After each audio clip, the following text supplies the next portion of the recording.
से कभी आके यहाँ से बॉलिंग करेंगे और कभी आके यहाँ से आप बॉलिंग करें, फिर आप भूल जाएं कि आपकी बॉलिंग ठीक हो सकती है। वो यहाँ से भी इतनी बाहर से भी आप में से कई बॉलिंग कर रहे होते हैं। कौन से बैट्समैन को इस साइड से बॉलिंग करनी चाहिए और कौन से बैट्समैन को इस साइड से आके बॉलिंग करनी चाहिए, ये है असल, ये बड़ा अहम अहम पॉइंट है। इसको अब बड़े गौर से सुनना जो मैं आपको बताने जा रहा हूँ। इससे ही आपकी बॉलिंग की स्पीड रुकती है, नहीं बढ़ती, और इसी की वजह से आपकी बॉलिंग की स्पीड बढ़ जाएगी, जो मैं अब आपको बताने वाला हूँ। ये इस पंजे पे जो तीसरी इस वीडियो में इंपॉर्टेंट चीज़ है, जिसकी वजह से आपकी स्पीड बहुत ज़्यादा इंक्रीज हो जाएगी, तो वो ये समझ लें, वो ये करना ये आपने। अस्सलाम वालेकुम दोस्तों, कैसे हैं आप? कैसी क्रिकेट चल रही है? उम्मीद करता हूँ कि फास्ट बॉलिंग आप में से बहुत सौ की बहुत ज़बरदस्त चल रही होगी। और ये ज़रूर बताइएगा कि मेरी फास्ट बॉलिंग की टिप्स देख के आप में से किस किस की बॉलिंग इंप्रूव हुई है, क्योंकि पिछली वीडियो जो मैंने बनाई थी वो वेरिएशंस पे बनाई थी, मुख्तलिफ किस्म की वेरिएशंस आप कैसे कर सकते हैं। तो आज की वीडियो उससे ज़्यादा इंपॉर्टेंट होने वाली है, क्योंकि मैं आजकल बॉलिंग करते हुए कुछ लड़कों को देख रहा हूँ कि वो कुछ गलतियाँ कर रहे हैं। वो गलतियाँ मुख्तलिफ किस्म की कर रहे हैं, जिसकी वजह से किसी की बॉल की स्पीड नहीं बन रही, किसी की बॉल जो है वो सही लाइन और लेंथ पे नहीं पड़ रही, और कोई जो है बॉल बिल्कुल भी अजीब तरीके से स्टाइल से कर रहा है, जिसकी वजह से उसकी गलत जगह बॉल पड़ रही है और वो छक्के खा रहा है।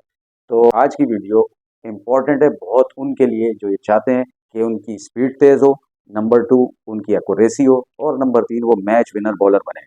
तो आप में से जो कोई भी इस तरह की बॉलिंग करना चाहता है तो इस वीडियो को मिस नहीं करना, क्योंकि इस वीडियो में मैं एक चीज़ ऐसी बताने वाला हूँ गलती, जो कि आप में से बहुत ज़्यादा लोग कर रहे हैं और उसी की वजह से आपकी स्पीड टूट जाती है। तो वीडियो को पूरा देखना, और अगर चैनल को जिसने सब्सक्राइब नहीं किया तो इस वीडियो को देखने के बाद करे वो सब्सक्राइब, अगर उसको फ़ायदा हो जाए। सबसे पहले ये मैं आपको बताना चाह रहा हूँ कि आप में से बहुत सारे बॉलर जो हैं उनका बॉलिंग एक्शन ही ठीक नहीं होता। जो रनअप है बॉलर बॉलिंग का, वो ही गलत होता है। वो वहाँ से जब आप भाग के आ रहे होते हैं तो कोई आप में से इस तरफ से भाग के आ रहा होता है, कोई बिल्कुल स्ट्रेट द लाइन भाग रहा होता है, कोई भाग रहा होता है जिगजैग तरीके से। और दूसरी बात कि आप में से बहुत सारे ऐसे हैं उनके स्टेप्स ही एक नहीं होते। कभी वो 8 कदम से बॉलिंग करा रहे होते हैं, आप कभी आप 10 कदम से और लंबा रनअप लेके आ रहे होते हैं 15-15 कदम का। तो एक तो सबसे पहले आप अपना जो स्टेप्स हैं बॉलिंग के वो गिनें, वो सेट रखें। जब भी बॉलिंग करें, कहीं भी बॉलिंग करें, किसी भी ग्राउंड में करें, तो आपकी जो बॉलिंग का एक आपका परफेक्ट रनअप बना हुआ है वही गिनती करके उससे भागें। दूसरी बात, मैंने एक वीडियो बनाई भी है रनअप के लिए कि आपका रनअप कैसा होना चाहिए, जैसे Shoaib Akhtar, Bradley, Jofra Archer, बड़े बड़े बॉलर, ये तो हार्ड बॉल के हैं, मैं बता रहा हूँ, इस तरह उनका आप रनअप देखा करें। भले आप टेप बॉल खेल रहे हैं, लेकिन कम अज़ कम उनका रनअप देख के, उनका भागना देख के, उनका बॉलिंग एक्शन देख के आप अपने चीज़ों को सही कर सकते हैं। तो सबसे पहले आप अपना वहाँ से भागना सही करें, अपना रनअप सही करें, अपने स्टेप सही करें और सीधा भाग के आएँ। कभी भी ये ज़िगज़ैग भाग के नहीं है। एक तो ये गलती आप दुरुस्त कर लें। तो यहाँ से कभी आके यहाँ से बॉलिंग करेंगे और कभी आके यहाँ से आप बॉलिंग करेंगे, तो फिर आप भूल जाएँ कि आपकी बॉलिंग ठीक हो सकती है। आप में से बहुत सारों को मैंने देखा है, वो यहाँ से भी इतनी बाहर से भी आप में से कई बॉलिंग कर रहे होते हैं। इसमें दूसरी चीज़ मैं आपको बताना चाह रहा हूँ, आप में से बहुत से बॉलर ऐसे होते हैं जो ये कन्फ्यूज़ होते हैं कि राउंड द विकेट यहाँ यहाँ से बॉल की जाए बैट्समैन को, या आपको इस साइड से बॉलिंग करनी चाहिए बैट्समैन को। कौन से बैट्समैन को इस साइड से बॉलिंग करनी चाहिए और कौन से बैट्समैन को इस साइड से आके बॉलिंग करनी चाहिए, ये है असल चीज़। क्योंकि हम जब बैटिंग बॉलिंग कर रहे होते थे तो हमने, जब लेफ्ट हैंडेड बैट्समैन आता था तो मैं उसको इस साइड से आके बॉल करता था, क्योंकि मुझे यहाँ से उसका एंगल बनना और उसको आउट करना ईजी लगता था।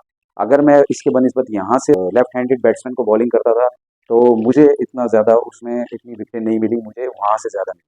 अब अगर आपका यहाँ से भी आपकी बॉलिंग अच्छी हो सकती है तो ये आप पे डिपेंड करता है, इसमें कोई लाजिम ज़रूरी नहीं है कि आप वहीं से बॉल करें। फिर बॉलर का काम होता है बहुत ज़्यादा सोच के बॉलिंग करना। बॉलर को बहुत सोचना पड़ता है, जब भी वो एक अच्छा बॉलर बनता है। अगर आप बिना सोचे समझे बॉलिंग कराते रहेंगे तो जब आप फैसला ही नहीं कर पाएंगे कि मैंने ये बॉल कहाँ करनी है, तो आप उसको गलत बॉल दे देंगे। हमेशा बैट्समैन को रीड करें, जज करें उसको कि भाई ये कहाँ पे इसकी बॉडी लैंग्वेज है, कहाँ से ये इसका वीक पॉइंट क्या है, वहाँ से उसको फंसाएं। अगर उसको यॉर्कर पे प्रॉब्लम आ रहा है तो उसको यॉर्कर करें, अगर उसको शॉर्ट पिच डिलीवरी हाइट पे बॉल प्रॉब्लम कर रहा है तो फिर आप उसको इस लाइन पे बॉल करें। अब आते हैं कि आपकी बॉल की स्पीड तेज क्यों नहीं हो रही होती। सबसे पहले ये देखें, मैं कुछ आपको दिखा रहा हूँ यहाँ पर कि कुछ बॉलर किस तरह भाग रहे हैं, कोई किस स्टाइल में भाग रहा है, कोई किस स्टाइल में भाग रहा है। ये होते हैं वो बॉलर जिनकी बॉलिंग में वेरिएशन सही नहीं होती, फास्ट बॉलिंग नहीं होती, एक्यूरेसी नहीं होती, स्पीड नहीं होती। तो ये देखें, फिर उसके बाद मैं आपको बताता हूँ कि आप क्या क्या गलतियाँ कर रहे होते हैं और इस तरह की बॉलिंग बॉलर्स जो होते हैं वो फिर परेशान होते हैं कि वो उनकी स्पीड क्यों नहीं बढ़ रही। तो ये देखें, फिर मैं उसके बाद आपको अगली बात बताता हूँ आप क्या गलती कर रहे होते हैं। ये बड़ा अहम अहम पॉइंट है, इसको बड़े गौर से सुनना जो मैं आपको बताने जा रहा हूँ। इससे ही आपकी बॉलिंग की स्पीड रुकती है, नहीं बढ़ती, और इसी की वजह से आपकी बॉलिंग की स्पीड बढ़ जाएगी, जो मैं अब आपको बताने वाला हूँ। आप जब वहाँ से बॉलिंग आपका बॉलिंग का रनअप ठीक हो गया, आपका बॉलिंग का एक्शन सीधा हो गया, और आप आके जब यहाँ से आप जंप लेते हैं, और आप जंप लेने के बाद आपका ये जो पिछला फुट है जब ये गिरता है, तो गौर से सुन लो, ये जो पिछला फुट गिरता है, ये इस पंजे पे आपको रहना चाहिए, आपका पूरा पाँव आप मत लगाएं। यहाँ पे आके पूरा पाँव मत गिरने दें, यानी कि पूरा पाँव जमीन पे नहीं गिरे। बड़े बड़े बॉलर को देख लीजिएगा, जब भी वो बॉलिंग करते हैं तो उनका ये टो उठा रहता है, और अगला स्टेप पड़ने तक उस टो पर ही रहकर, और जैसे ही अगला स्टेप पड़ता है तो ये टो उड़ जाता है यहाँ से। ये बड़ा गौर से समझें, यहाँ पर आपने पंजे पे रहना है, लेकिन वो इतनी फास्ट होता है वो चीज़ कि आपको एक आधे सेकंड के लिए आपका सिर्फ ये टो यहाँ ज़मीन पे उसको सपोर्ट देगा और आपको जंप देगा। और जब आप यहाँ पर ये देखें, मेरे पाँव को देखें, तो ये पाँव जो है, ये वाला देखें, ये भी आपका इस पे यहाँ पे लैंड करने के बाद यहाँ पे फ़ौरन यूँ लेकर आएँगे आप, यूँ गिरते ही ये लाएँगे, ये, और फिर इसको भी आप पंजे पे ले आएँगे और फिर आपने बॉल फेंकनी। ये गौर से समझ गए? अगर आपको समझ नहीं आया तो आप इसको दोबारा देखें।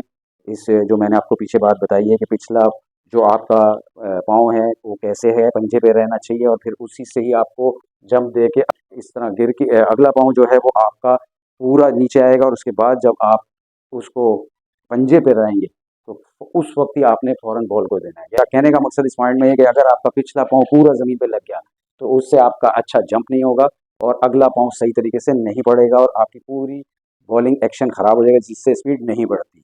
फाइनल चीज़ जो इसमें मैं आपको बताने लगा हूँ, ये अब समझ लें, ये आपकी ये चीज़ हो गई। जो तीसरी इस वीडियो में इंपॉर्टेंट चीज़ है, जिसकी वजह से आपकी स्पीड बहुत ज़्यादा इंक्रीज़ हो जाएगी, तो वो ये समझ लें, वो ये करना ये आपने कि आपका जो ये चीज़ होती है, ये देख रहे हैं आप, यानी बहुत सौ का हाथ यहाँ से सीधा यूँ चला जाता है, लेकिन आपकी ये जो आपका पाम है, ये वाली जगह है, वो यहाँ यूँ होनी चाहिए, यहाँ से फिर यूँ होगी। जितनी आप यहाँ से इसको पीछे खींच के फिर फेंकेंगे, आप देखिएगा उतनी ही तेज़ आपकी स्पीड बढ़ेगी। अगर आप इसको नॉर्मल यहाँ से लाकर यूँ छोड़ देंगे तो ये आपकी स्पीड नहीं बढ़नी। आप मैं इस एंगल से इसलिए बता रहा हूँ कि आप अगर यहाँ से लाके इसको नॉर्मल यूँ ले जाएंगे तो इतनी स्पीड नहीं बढ़ेगी, जितनी आप यहाँ से इसको यूँ लाकर और फिर यूँ आप इसको पुश करेंगे, जिससे आपकी स्पीड डबल हो जाएगी। तो ये थी तीसरी मिस्टेक, जिसमें आप बॉल को यहाँ ले सीधा घुमा लेते हैं। ये आप छोड़ें आदत। तो अगर आपको वीडियो से फ़ायदा हो जाए तो चैनल को सब्सक्राइब कर देना, और कमेंट्स में ज़रूर बताना आपको मज़ीद प्रॉब्लम क्या क्या आ रही हैं। नेक्स्ट वीडियो तक के लिए इजाज़त दीजिए। कप्तान स्पोर्ट्स से अल्लाह हाफ़िज़।